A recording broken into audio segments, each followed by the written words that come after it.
standing here contemplating the fact that from this little acorn, that mighty oak tree grows. Now, I'm sure that you have already heard that many times and did not come here for that purpose. But let me ask you a question. Do you know what that means? Are you sure?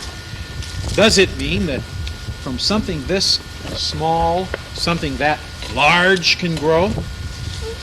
Or does it mean that from this species of seed, an acorn, only a mighty oak can result, not a mighty pine tree or not a mighty maple tree? Who knows? Well, I think on reflecting back on my life, I'm Anson Wilson Root. I think maybe I have a little insight into that question. Let me explain that. You see, my family, the Root family, has always been, before my time, a family of westward movers. Oh, my grandfather, Ephraim, was a soldier in the colonial army in the Revolutionary War. And though he was born in New Hampshire, after the war he moved west to Genesee County, New York. That's where Father was born, Mother was born, I was born, and so were my 7 brothers and sisters. Well, at the age of 15, my father decided, at the age of 15, when I was 15, my father decided that he was going to follow that inherited urge to go west that he had got from his father, and he came to Batavia, Illinois. He did that at the urging of Judge Isaac Wilson, my maternal grandfather, mother's father. Well, after 2 years of surveying the area, looking around, deciding what he wanted to do, Father thought it was best to move up to Elgin, Illinois, that sleepy little farm town right on the east side of the Fox River, just north. So he went up and bought 1/4 of Mr. Gifford's farm for the purpose of pursuing his interests, which were medicine. My father was a physician and surgeon, and business. Father was a very, very good businessman. Father knew, you see, that if Elgin was to become anything more than that sleepy little farm town that it was, that it had to have industry. And if it was going to have industry, it had to have power. Well, we had the Fox River here, so Father and some other men put together a plan. They were to build a mill race along the east side of the Fox River. That mill race would channel water from the river in a controlled fashion along the river and then back in. Then they could build mills and put water wheels on the mills and generate power of any kind they wanted to. Father, in 1845, built the first grist mill in Elgin. It was called the Old Stone Mill. And we ground feed and grain and flour there. It was a very successful business. I myself had been a little less successful in my schooling efforts than Father was in his business efforts. When we were in New York, I had attempted to go to some school and get a little higher education. I had tried 2 years at the academy in New York State, but was less than successful at that. So when I came here, Father admitted that I was not really going to be a good student and let me work. Well, I first worked for Father, doing work in the mill, and at times, whenever there was an opportunity, I would work for farmers. I would do harvesting. I remember the year that Mr. Phineas Kimball, the farmer of great repute, hired some of us boys and some men to do some thrashing for him. Oh, we thrashed and flailed all day long. It was hard work. And afterwards, Mr. Kimball said, "Here you are, boy. Here's your 50 cents. I said, "Mr. Kimball, 50 cents for an entire day's work?" I happen to know that the men that are working here doing the same work we boys are doing are getting 75 cents. That was 1.5 times as much as we were getting for the same work.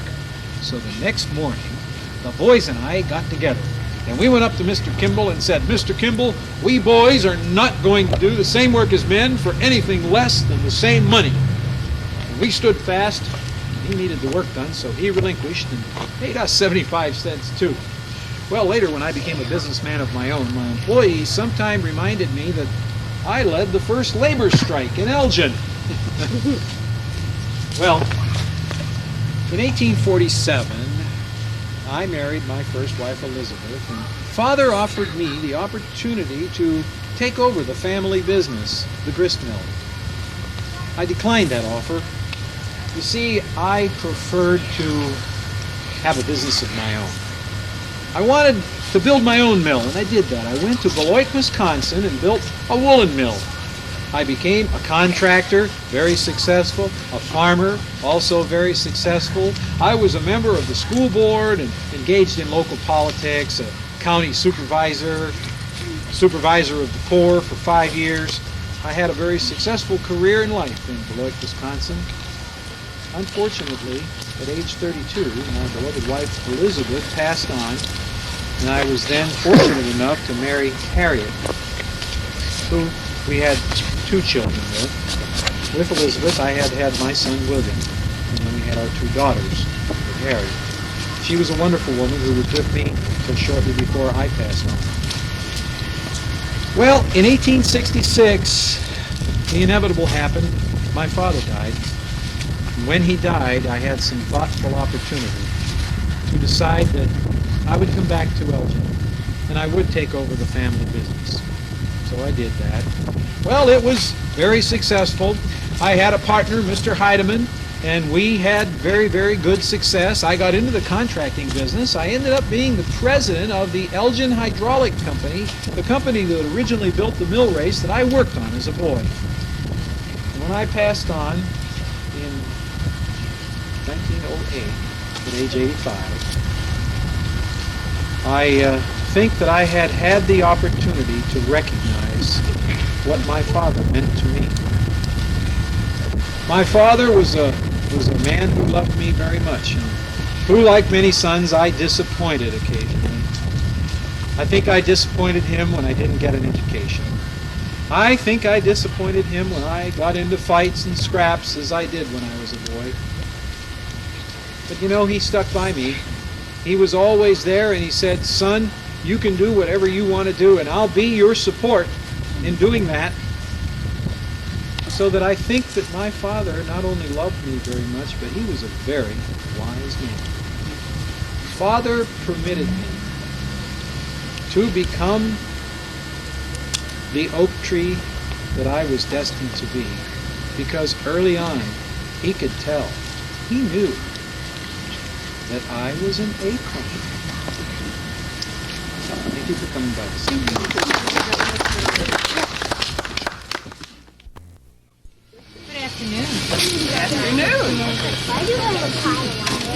I hope you are all feeling well this afternoon. I am feeling quite well, as well as I have felt in many years. My name is Ann White Martin, but I have been known to my friends all my life as Annie. I was born, as you have read, in Scotland in the Valley of Strathmore on December 29, 1826. I came to America with my family at the age of 16. We settled on a farm in Hanover, near Hanover, 6 miles east of here. It was after my marriage to Thomas, who's next to me, in 1851 that we took up residence in Elgin. Thomas also was from Scotland. He was a good man, Thomas was, who provided well for his family. He was a bricklayer and stonemason by trade, who laid more bricks in Elgin, bricks and stones in Elgin, than any other. Thomas and I enjoyed 50 years of marriage together. We were blessed with 5 children, 2 sons and 3 daughters. 4 of the children are with us today. Thomas died in 1897. I lived until 1906. At that time, I developed pneumonia and died in our home at 327 Chicago Street at the age of 79. I would like to share with you two aspects of my life which may be of importance to you. It certainly was to me. One is my profession as Doctor of Medicine. The other, my participation in the Elgin Scottish Society. I have practiced hydropathy since 1858, although I actually received my degree of Doctor of Medicine from the Hygiotherapeutic College of Chicago in 1865. You may or may not be familiar with hydropathy. Girls, are you familiar with that practice? Oh, you are. Oh, that's right, girl. It is still in practice today. However, it is not as widespread as it was in the 19th century. Hydropathy stressed the prevention of disease and the maintenance of a good health through good living habits. It included natural cures such as fresh air and sunshine, exercise and diet, and water. Water treatments included hot baths, cold baths, and the use of compresses, wet sheet packs, and steam. People were encouraged to practice self-doctoring at home rather than to rely upon physicians. And drugs were not utilized, as I told you. The woman was seen as having a major role as healthcare provider in the home. Now, this point made hydropathy particularly interesting to those supporters of the early feminist movement. I was able to practice hydropathy for several years and use my water treatments.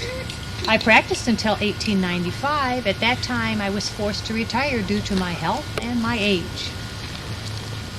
There were water cure retreat centers sprang up throughout the United States. It was quite a popular home health care movement from 1840s until the outbreak of the Civil War. Supporters who frequented some of the retreat centers were Susan B. Anthony, Harriet Beecher Stowe, I don't know if you know these names. Harvey Kellogg of the cereal fame became a prolific writer of hydropathic home guides. Well, enough of my doctoring. I also am an honorary member and proud to be an honorary member of the Elgin Scottish Society, which was organized in my home on January 25th, 1904. At that time, a group of friends from Scottish descent met to celebrate the birthday of the famed Scottish poet Robert Burns. The idea of establishing a society in Elgin was discussed then. J. Park Brown, a noted Elginite, drew up a constitution. The group met again the following month in my home, and at that time, a constitution and bylaws were adopted. The society met the second Monday of each month, except July and August, and held an annual banquet to celebrate the birthday of Robert Burns. Other events included parades and picnics and educational programs. Membership dues were 25 cents per year. I am very proud to say that I understand the Elgin Scottish Society still meets today. It is one of the oldest societies still in existence in Elgin. I'm very pleased to hear that because my heritage is very important to me. You have your own heritage. Girls, you all have your own heritage. You all have your own roots. If you talk to your families, you'll find out where your relatives came from. It's very important for you to find that out because your roots are part of who you are today. And it's also important for you to know that so you can pass it on to the future because your roots are part of your future relatives' heritage also. Please remember that. Thank you so much for coming. Enjoy the rest of the afternoon. Mr. and Mrs. Hanson. Well, hello. You know, I thought I heard the stagecoach come by, but, you know, my wife hears a lot quicker than I do. My hearing isn't as good as it used to be. Well, you know, this place doesn't look too familiar. It looks a little bit like my hometown, Lebanon, Maine. Big old trees and rolling hills. but I'm not being polite. I'm sorry. Name's Hanson, Ezra Hanson, and this here's the missus. Well, I thought I'd tell you about old Granddad. Granddad Hanson was a ship maker in Portsmouth. And you know how old Granddad died? Well, by golly, he died launching one of his own ships. And Daddy, well, he had a much less dangerous job. Daddy was a saddle maker, and he made many a saddle over the years. And he was quite busy, by golly, because we had 15 children in our family. Only 6 of us, though, grew to be adults. 9 of my brothers and sisters died early. Many diseases, you know, don't have hospitals back then like you folks have here, and so we lost them. Well, me, I'm here for the land, don't you know? Great land over here, dark soil, good crops. Well, missus, why don't you join in the conversation? Yes, Ezra. And we must be certain that none among them here is hungry or needs to spend the night. Ezra's a fine man, but he does sometimes forget the primaries. You all sit and rest a spell now. I'm Catherine Kimball Upton Hanson. And Massachusetts was my home state. Born there the year of the big fight, 1812. Ezra and I courted out east, and we were married there. I was 21, and he was 27. Well, dear, why don't you entertain these nice folks? Okay. You know, I think I'd tell them about our trip out here. Oh, what a trip that was, I tell you. You know, we came out in a wagon, and the wagon was drawn by 2 old oxen, Nellie and Jelly. Now, they were fine animals. Mighty tough, you know, they could just move mountains. But they were pokey, took us quite a spell to get on out here. Not like horses, you know, the horses would move along at a pretty good clip. But the horses had stomachs that were mighty particular, and if they ate the wrong stuff along the way, why, they'd die. And you know who'd be pushing that cart? I mean, thank heavens old Nellie and Jelly made it the whole way, and when they got tired, you know where we were? Why, we were in Sycamore. That's where we were, and so we started a farming in Sycamore and farmed there for 6 years. And then we heard that the land office opened up in Chicago. So the wife and I went to Chicago and checked out the land office, and they said that we ought to be moving to Burlington Township. So we checked out the land out there, and mighty fine soil. We picked out a spot. You city folks would know the places. It's on the road, Highway 2 you call it now, between St. Charles and Galena. And our spot in the road was where Royston Road kind of makes a T. The spot's still there, you know. Well, we just stayed out there and added acre to acre to farming over the years, and I built a log cabin. Mighty proper cabin. Huge, beautiful, wasn't it? Yes, sirree. Well, the wife and I enjoyed the time out there. Crops were great, and people unfortunately weren't too far away, and so it was nice when the stagecoaches would come on by, and wife would fuss over them, by golly. Matter of fact, I fussed over them a little bit myself. Yes. Ezra was the gracious host, and he is a hard-working man, so I couldn't rightly hold such against him. As for me, I was happy to see the Cubs so I could get the news. We didn't get into town much. And I always had a hot pot ready for tea, since coffee was such a luxury. The lady travelers were so grateful to be able to sit quiet for a spell. Stagecoaches are seldom kind to one's constitution. And I had fresh baked bread and cake and things for to quiet the hungry stomachs. And I refreshed the ladies and the little ones with cool water. And of course, Ezra shared his concoction with the men. Guess you could just say he was being a good neighbor. Well, and being a good neighbor is mighty important, because you never know who you'd be living next to or who you might have to die for someday. Yes, sirree.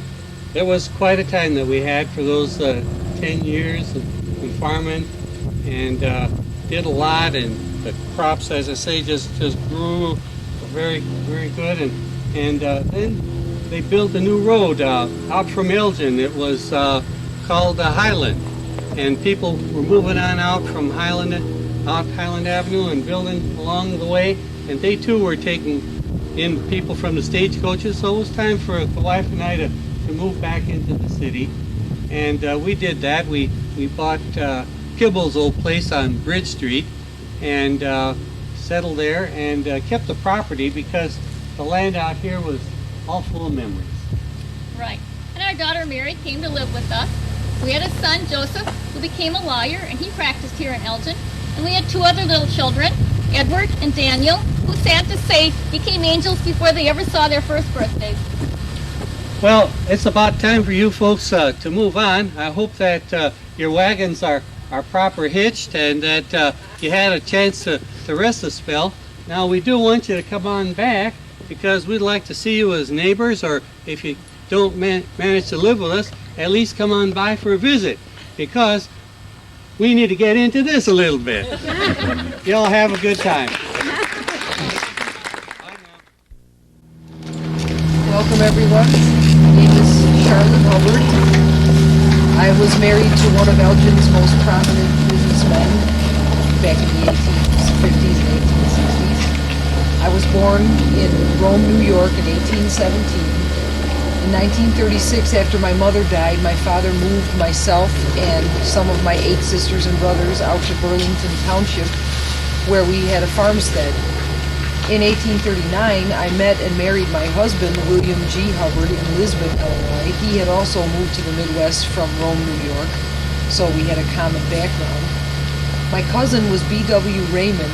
He was the man who started the watch factory here in Elgin. He had the idea for building a watch factory here using machine-made parts and automating the process of building watches. And because he knew that Elgin probably had a good future because of his business, he encouraged my husband and I to move here. So we moved to Elgin in 1843. Unfortunately, 1843 was the year of a cholera epidemic here in Elgin, and 2 of our children died within a month of each other in late 1843, and you can see here they're both buried under a single headstone because they died so close together. And that was very sad for us, but my husband quickly rebounded and he started working in a store as a clerk, and he quickly saved enough money to open his own store, and he had a dry goods store in downtown Elgin. In 1851, he built his own building to house his store, and he rented out the rest of the building. We made good income from that, so good in fact that in 1863 he was able to sell his interest in the store to another man, John Newman, and he just retained ownership of the building. The money that he made from selling the store he used to fund the Elgin condensed milk plant that was being built by Gail Borden. Gail Borden was a man who had patented a process for condensing milk by removing some of the water from it and adding sugar. This allows you to put the milk in cans and preserve it, and he wanted to build a plant in the Midwest where he had a lot of dairy available to him, and Elgin was a good spot because it was the center of the dairy industry at that time. So my husband provided the funding for his factory, which opened in 1863, and it was very successful, and I'm sure all of you have heard of Eagle Brand Condensed Milk, which was started here in Elgin. My husband continued to work in that business, and this was around the time of the Civil War. We were both very active in the First Congregational Church of Elgin, which is the oldest church here in the city. My husband was a deacon for 35 years, and in the years prior to the Civil War, he was very much an advocate of the abolitionist cause. And he scheduled meetings here with W.T. Allen, who was a prominent speaker of the day. He wanted the minister in the church to announce the meeting, but the minister felt that politics and the church shouldn't mix, and the minister declined to mention the meeting.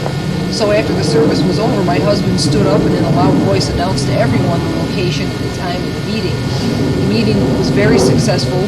It was very widely attended. People came from as far away as Chicago to hear Mr. Allen speak against slavery. Elgin was pretty much against slavery throughout the Civil War, but my husband's work promoting abolitionism resulted in him receiving several death threats. And one morning we were awakened, and when we went outside we found that there was a coffin in our yard with a note nailed to it saying that my husband would need the coffin if he continued to speak out against slavery. But my husband took it in stride. drag the coffin back to the woodpile and leave us. Well, after the Civil War, I founded a society called the Mite Society, which was a fundraising society through the First Congregational Church, which raised money for our missionaries overseas, and I was very active in that. I was very active with all manner of church social work throughout my life. My husband's business downtown, the store, continued to prosper. However, in 1874, a fire started in his building, and the building burned to the ground, and much of Elgin's downtown burned along with it.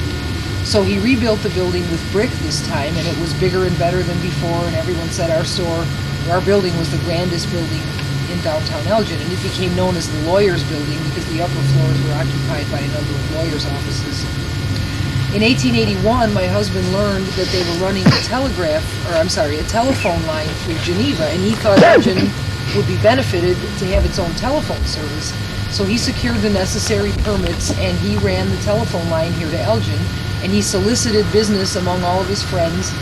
And when the telephone company started, which was in 1881, we had 37 subscribers, and telephone number 1 was assigned to the Elgin Watch Factory Superintendent's office, because by that time the watch factory was the biggest business in town. My son William, not this William who died, but we had a second son who we also named William, he also worked in the telephone company with my husband, and they installed the switchboard on the 3rd floor of our Hubbard building, which was at the corner of Douglas and Chicago streets.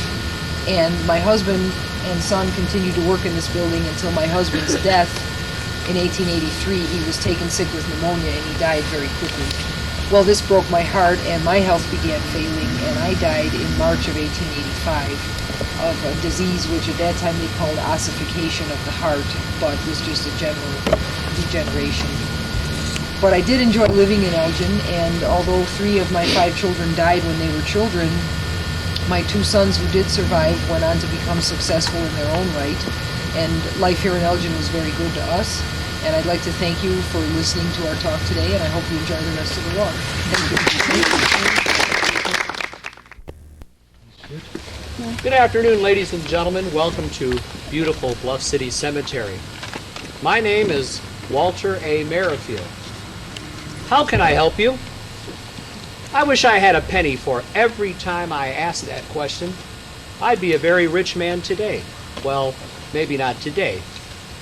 However, I consider myself to be a very rich man in the number of people that I met and friends that I made while working and living here in Elgin, Illinois.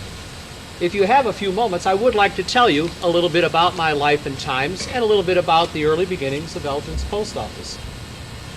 I was born in Hanover Township in Cook County, Illinois on the 14th day of November in the year of 1850.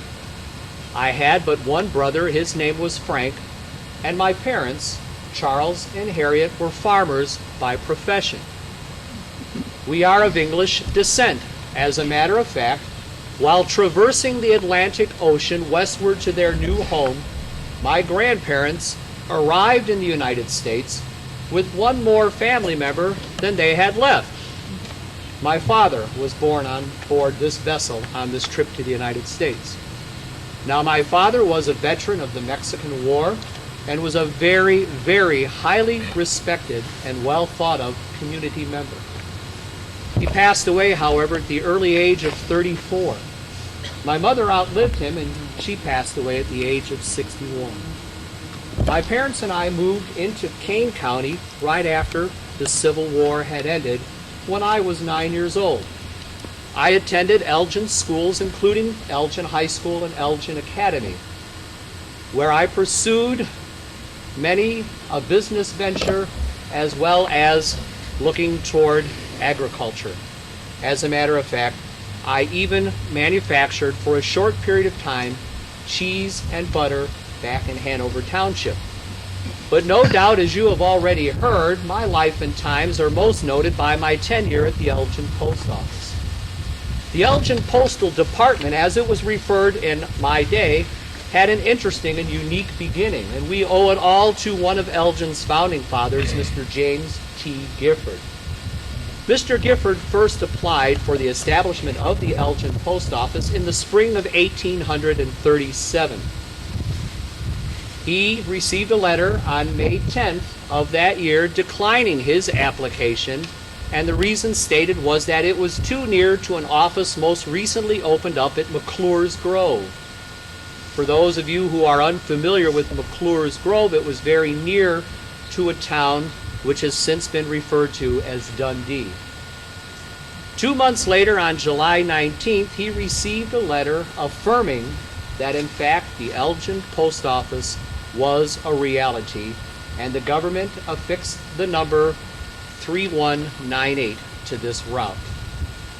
Now, before McClure's Grove was established, letters that were coming to the Elgin area were simply addressed on the Fox River and was held in Chicago until such time as an area resident visited the city of Chicago and, recognizing the names, would pay for the postage due at that time, gathered up the letters and packages, and delivered them back to the final destination here in Elgin. Now, you did hear me correctly. Back then, things were just a wee bit different. You paid for your postage when you received it, not when you mailed it. So this is an interesting fact that I thought I would share with you. And the fees were determined, by the way, by the distance that the letters had to travel to get to their final destination. Mr. Gifford was appointed the head postmaster in the year of 1837 and received the grand sum total of that year of $135.57. Some 47 years later, on the 1st of October in 1884, Elgin established its very first delivery service. We had but one carrier that year, and his reported annual salary was $850. Now, I myself first started at the Elgin Post Office when I was 19 years old on the 1st of December in the year of 1869. I began there as a mail clerk, working there for approximately 25 months until I received a promotion to assistant postmaster. This was the highest rank that one could obtain without some fairly strong political connections. I performed my duties faithfully and promptly, receiving many a compliment along those lines. However, in the year of 1874, I left the Elgin Postal Department and moved westward to LaSalle County, where a second time I began to manufacture cheese and butter. It was that year that I married one Esther Burnage. And my lovely bride and I decided that our time out west was short, and we returned to the Elgin area, buying a home at 603 Spring Street, and I returned to the assistant postmastership in the year of 1883. Esther and I had a total of 4 children: Hattie, Myra, Charles, and Floyd. As was common in those days, many an area resident in Elgin fell victim to the illnesses of our time. The Merrifield home was no different, as in the first week of March in the year of 1891, we lost our young son Charles to scarlet fever. So traumatic was this experience in our household, it cost us a second life 1 week later. I'd like to read, if I may, an excerpt from the local paper at that time. Mrs. Walter A. Merrifield died of typhoid pneumonia March 9, aged 38 years. She leaves a husband and 3 children, the oldest daughter still very ill with scarlet fever, and the youngest baby a few months old. One child has just died of scarlet fever, and the mother has literally sacrificed her life for her children. Grief and care and constant watching undermined her strength till she had nothing left with to resist disease. Now, I continued to work at the Elgin Postal Department until the last day of 1912, and I have some pictures I'd like to pass out of what life was like in 1912. Please return them to me when we're done. I continued to work at the assistant postmaster's position and retired from the Elgin Postal Department on the 20th day of August in the year of 1920. However, I did not retire from the workforce, as I continued my job at the David C. Cook Publishing Company here in Elgin, and where else would I have found work but in their mailroom? I retired a second time 12 years later, now a man in my early 80s, deciding to enjoy life, whatever was left of it. 4 years subsequent, on the 25th day of February in the year of 1936, while at a brief stay at Sherman Hospital, I passed away quietly. They say the news of my passing caused many an Elgin residents time for reflection. In fact, news of my death appeared on the front page of that newspaper that very evening. I simply don't understand why the attention was paid to me, as nothing I did was out of the ordinary. Certainly the butter and cheese I made years before couldn't possibly have been that memorable, and the fact that I was a Republican and a member of the Baptist Church and also that of the Modern Woodsmen of America, well, those were all very common affiliations at that time. So perhaps it was the number of people that I met while working at the Elgin Postal Department that brought my name to mention. In any event, I am very grateful for their kind words and pleased to add your names and kind faces to my fondest memories of Elgin. I wish you Godspeed, and I thank you all for showing up this afternoon.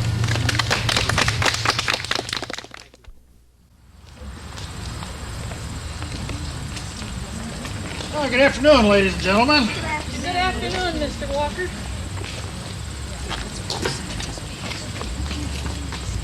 Make yourself comfortable.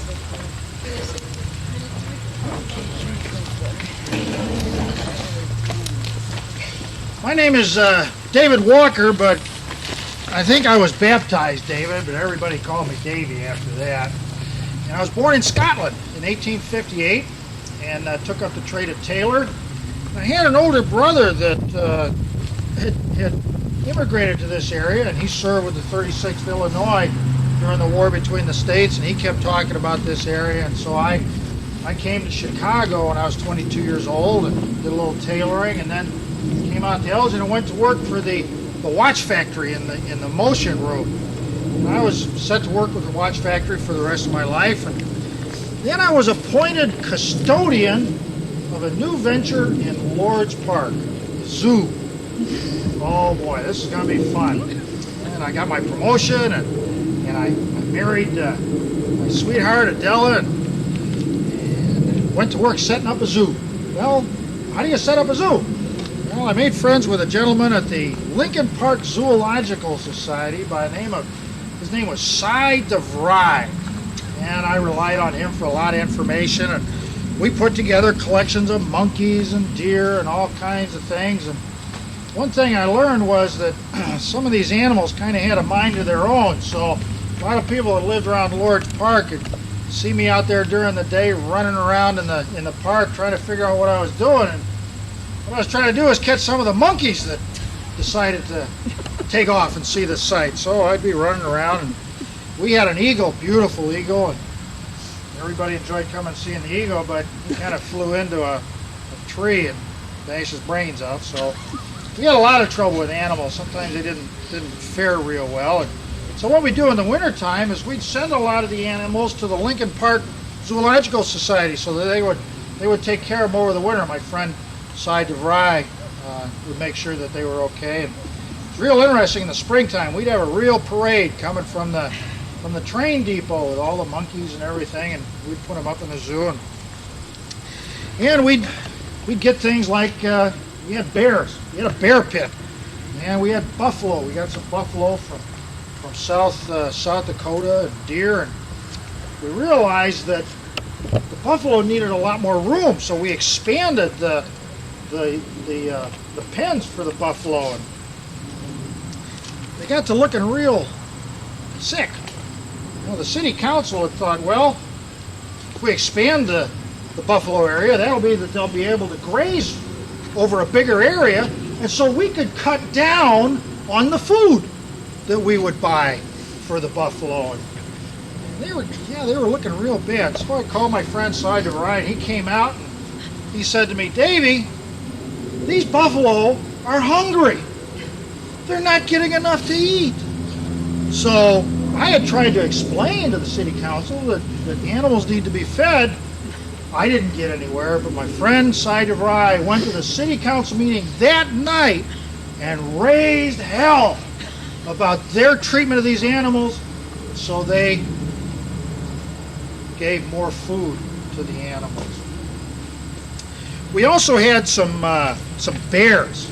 We had a bear pit there, and bears were doing real good. In fact, it got to the point where we even trained some of the bears to, perform various tricks. And there was one bear, old Jack. Jack had been around a long time. He was one of the first bears we ever had here. And if I put all the other bears away, old Jack would let kids ride on his back. He'd ride around all over the park, and a lot of kids at that time had fond memories of riding around on Jack's back.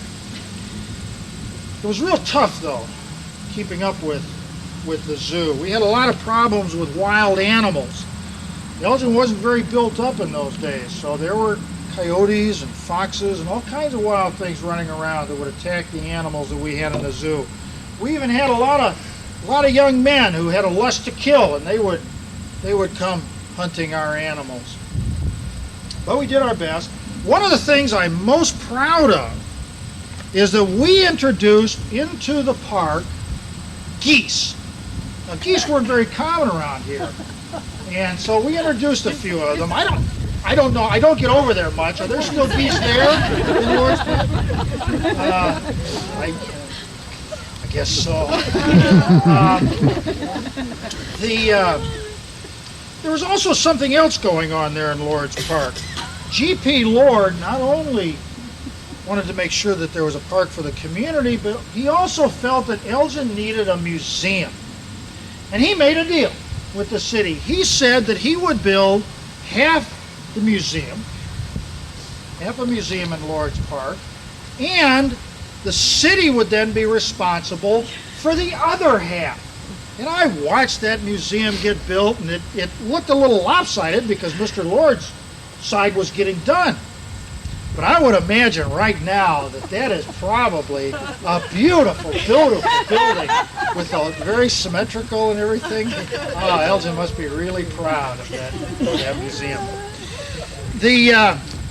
I'd made a lot of friends in Elgin, and as I got older, I kind of got a little melancholy for my native Scotland. I'd never been back, and I had a lot of family back there.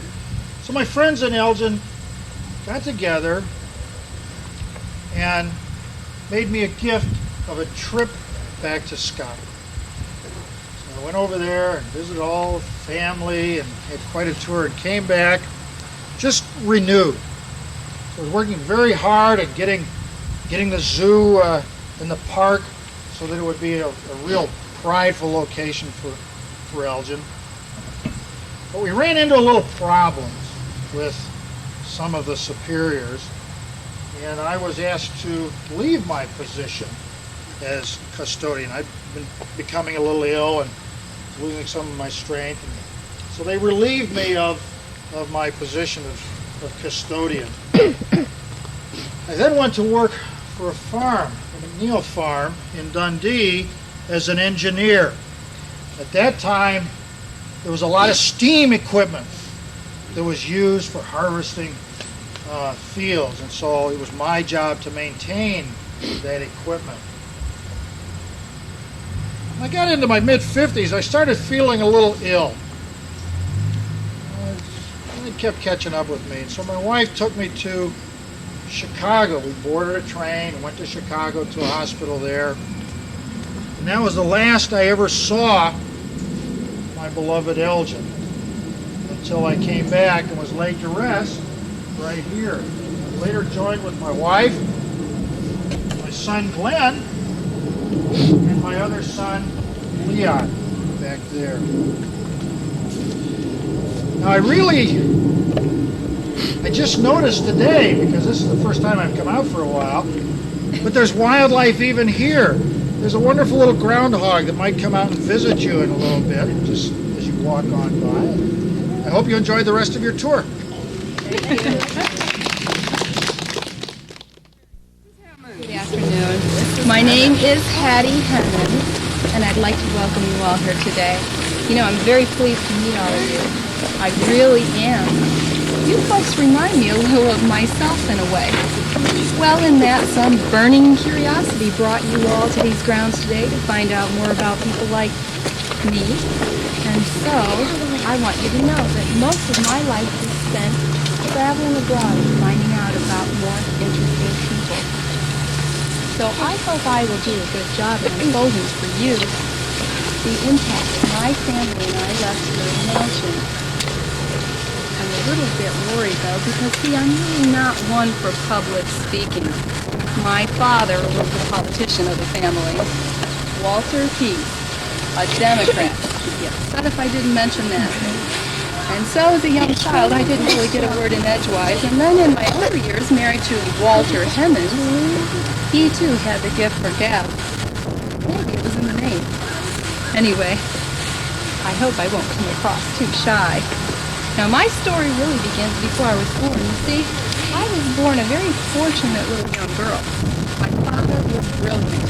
He lived in Hartford, Connecticut, and back in 1825 was very successful in the fur trade. He and his young bride, Sarah, my mother, decided to move out west, as most families did back then, it seemed. They landed at a small farm community not far from here. My mother did tell me the name. Yes, Belvedere. But anyway, that does not matter, because as soon as they discovered Elgin, they were in love. Before long, my parents were known as the Elgin socialites. And in years to come, our family was known as one of the founding families of Elgin. Why, before I was born, my father had become the mayor of Elgin for 2 years.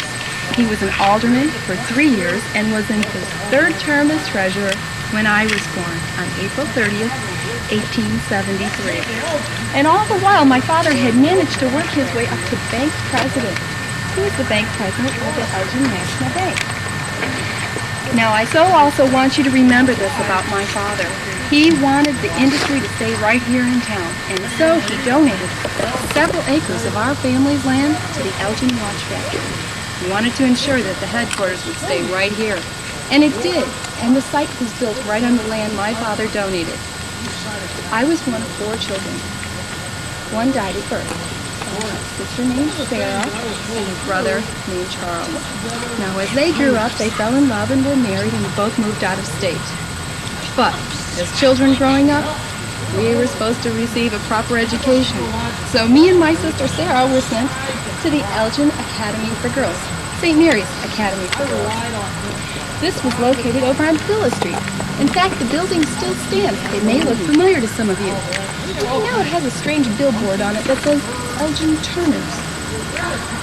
Well, most of our Christmases were spent in California, you see, and so we'd spend the holidays out there. When the weather got better, we'd come back home to Elgin. My father had gotten so involved in work out in California that for a while he had to move our family out there. The only disappointment to me was I was becoming of age and I had fallen in love with a little man out here in town. I'll tell you more about him later. So, but I did do some courting out in California as well, and during our travels. One thing that occurred when we were in California is that my father did pass away, and I was only 17. My mother held the funeral arrangements in Los Angeles, and following my father's death, we moved back to Chicago, where we lived with my mother's dearest friend, Miss Inez. She had a beautiful home on Sheridan Street in Chicago. And so it wasn't long after that I was reunited with my first love, yes, Walter Hemmons, and we were wed. We had a small ceremony, just a little ceremony, at Miss Inez's house on Sheridan Street. But oh, the honeymoon, it began that evening on a Tuesday night, and we caught a train for New York. When we got to New York, we caught a steamer that took us to Europe, where we stayed for the longest time. It was wonderful. The people we met, the places we saw. I can't even begin to describe it, but I will tell you the Mediterranean was lovely. Now, by the time we returned back from our honeymoon, it was the following April. This is 1903, and we were greeted by all of our friends here in town. That same year, we bought our first home together, 457 East Chicago Street. The house is still there. You know, it's just north of the Channing Cemetery. Now, when we moved in, we did extensive remodeling. We took all the different styles that we saw abroad, combined it all into one little haven for ourselves. It was perfect for displaying the things I had found on the travels. We lived in our home for 13 years. I should say we called it our home base for 13 years because we did spend most of the time traveling. But my husband was a very gifted man with a pen. So he started writing journals of our different various trips, and they became very popular. Before long, they were published in the newspaper. It was a weekly column called Dear Dick, because the Elgin Daily News had an editor named Richard Fowler. And these were so widely read that they were later published into book form. As I grew older, life became more lonely for me. See, my mother passed away. Would you like some candy? My mother passed away, and then my sister and my brother, and lastly my father. And after his death, following his death, I was all alone. See, Walter and I never were blessed with children, and so I was heiress to all of our family fortune with no one to share it with. And so during my 16 years of being widowed, I spent it alone. But during this time, I created a will that took all of our money, more than $1.25 million, and donated it back to the place that my family always called home, Elgin. Very specific, the money was to be used for community, facility, and auditorium, a place where people could gather together and enjoy one another. It took 13 years to have this structure built, as I died in 1957. When the will was first read, the structure stood in 1970. And although it doesn't say Hattie O. Hemmons across the top as I wished, I certainly hope you are all enjoying my gift to you. Thank you.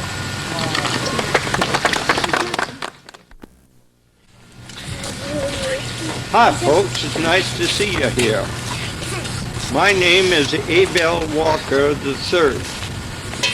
That's an old biblical and family name.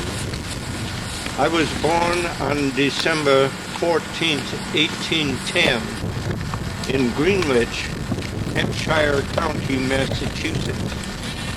I grew up there, and when I was older, I decided I wanted to become a carpenter and a cabinet maker because I like to build things. So I trained and took up the trade. I married Miss Sarah Snow Allen on October 14th, 1835. And the first fruit of our wedding was a son, Charles Allen Walker. He was born on December 13th, 1835. Now, the times were bad in those days in the East, and so people were coming west to try to make things better for themselves. We came by boat and landed in Chicago, which was a dirty, terrible place, where we took a stage and arrived in Elgin on November the 15th in 1837. Now, during the winter of 1837 and 38, I served as deputy postmaster under James T. Gifford, who was Elgin's first postmaster and owner of the town. He was a very nice fellow. We raised 3 more children in Elgin, 2 sons and a daughter. The 2 sons just lived a short span, and my daughter grew up and was married and later moved on to Denver, Colorado. My oldest son died at the age of 13, and my wife Sarah died in 1865, March of 1865. So sometime later, on December 6th, 1866, I married a widow, Elizabeth Turner, and she had a son of her own. And in 1867, we had a son born, Charles Abel Walker. Now, incidentally, Charles Abel Walker was a officer on the Elgin Fire Department when my spirit left me on March the 31st in 1901. When I first came to Elgin, I suddenly realized that Elgin was growing and growing fast. And the faster they grew, the more deaths there would be. And so, in those days, one of the first persons called after a death was the cabinet maker. And he would go and take the required measurements, return to his shop, and sometimes work all night to build the coffin. Well, I decided that more should be done for the people because the people had to handle everything themselves. So I decided I would become an undertaker. And I made nearly all the coffins that were used in Elgin until 1862, at which time we were then able to buy ready-made coffins from the Chicago Coffin Company.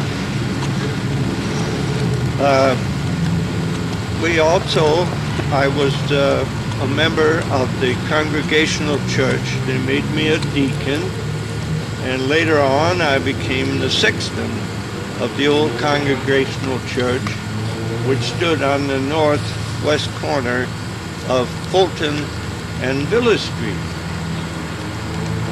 I also was the first sexton of the Elgin City Cemetery on Channing Street. Mr. Gifford gave me the power of attorney to sell lots there. So I had the first hearse used in Elgin, and before that I used to hire a wagon from a livery, and they would put a bed of straw on the bottom, and we would place the coffin there and transfer the body that way. Most of the funerals in those days were held in the churches because they were very Christian people, but lots of times in the homes and sometimes just at the graveside. So it wasn't long before I lost my hearing and began to fail and finally shuffled off in 1901, as I told you. I had been the oldest member of the Congregational Church. I also served for some time, as I said, as the sexton.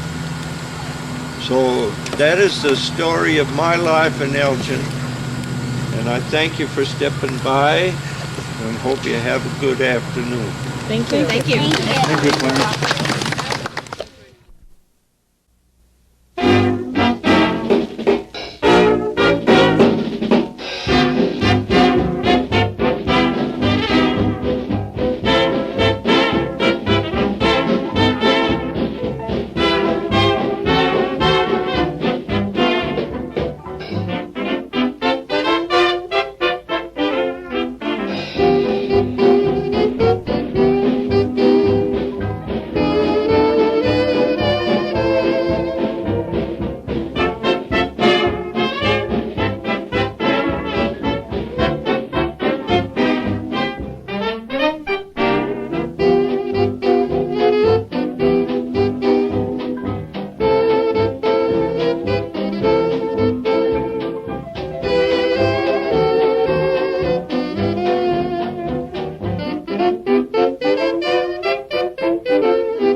Thank you.